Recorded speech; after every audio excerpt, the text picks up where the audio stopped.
Let's take a look at principles and assumptions of accounting. These are basic principles and guidelines to follow when we are preparing our financial statements. The first one we're going to talk about is called the cost principle. Sometimes it's also called the measurement principle. The cost principle says that accounting information is based upon actual costs incurred. Well, what does that mean? Let's say that you wanted to buy a lawnmower and you go to Home Depot and you see that the list price of the lawnmower is $500. However, it's on sale for $350. You take the lawnmower and then you go to the counter and you end up paying $300 because you had a $50 off coupon. How much did you pay to buy that lawnmower? You paid $300. So if this was a business, the cost that you actually incurred to purchase that lawnmower was $300. And in our books of accounting, we would record the cost of that lawnmower for $300. The next principle we're going to take a look at is the revenue recognition principle. First of all, before we go into detail, what is revenue? In accounting, revenue is what we call when a company sells goods or services. So revenue is what a company earns when they sell goods or sell services. For example, if you go to Walmart and purchase a box of cereal for $4, Walmart earned revenue of $4. If you hire a company to come paint your house and that company charges you $1,000 to paint your house, the painting company earned revenue of $1,000. Again, revenue is what a company earns when they sell goods or services. The next thing we're going to talk about is, what does recognize mean? Recognize in accounting means record. That's when we record it in our books of accounting. Revenue recognition principle says recognize revenue when it is earned. What does earned? When does it get earned? Revenue gets earned when the company delivers goods or provides services.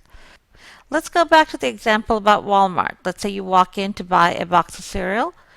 When does Walmart earn that revenue? Walmart earns the revenue when they give you the box of cereal at the checkout counter and you pay for it using either cash or credit card. After that point, Walmart does not have any other obligation to you. So at that point, Walmart has earned their revenue. How about the painter? In the case of the painter, when would the painter have earned their revenue? That would be when the whole house is painted and they have no more work left to complete. Let's take a look at another example here. So, according to this example, on December 20th, a company quotes $2,500 for a job. Then on December 22nd, the company completes the job. January 5th of the following year, the company pays $1,500. That's a partial payment. And then on January 31st, the customer pays the remaining $1,000. The question is, when is revenue earned? Remember, the revenue recognition principle says you recognize revenue when it's earned. At which of these 4 points did this company earn their revenue? Remember, revenue is earned when the company delivers goods or provides services. For this particular company, they completed the job on December 22nd. So December 22nd would be the day that they earned the revenue, and that would be the day that we recognize it, which means we would record it in our books of accounting. The question says, how much revenue is earned? Now, what was the amount that this company earned when they sold their services? They earned $2,500. That is the amount of revenue earned. The next principle we're going to talk about is the matching principle. Sometimes it's also called the expense recognition principle.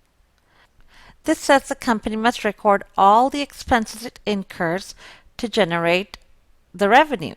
In other words, we have to measure and record all expenses incurred for a particular period.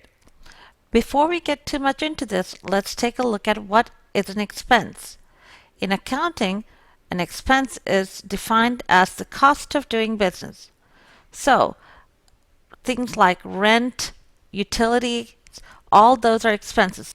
Typically, expenses are recurring items that a company has to pay to stay in business. It's called the cost of doing business.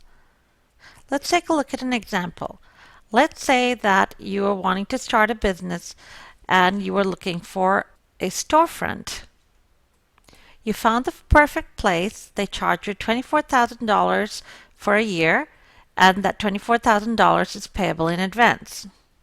You loved it, everything sounds good, so you go ahead and sign up for a lease. They require you to pay all the $24,000 on 1st of January. Now, the question is, how much is the rent for January? Is January's rent the entire $24,000 or is it a portion of it? The matching principle says that if we are to record January's expenses, we must measure exactly how much we spent for rent in January and record only that amount. So how much did we spend for rent in January? It's the entire $24,000 divided by 12, or $2,000 is the rent for January. I know it's getting truncated there, but $2,000 is how much January's rent is. So the matching principle says even though we paid the entire $24,000 in January, we cannot record that as the rent for January. We've got to measure exactly how much the rent was. The rent for January is only $2,000. The next principle we're going to talk about is the full disclosure principle. This basically says that we have to provide detailed information for the numbers that are presented in the financial statements. We will talk about this in more detail throughout the semester.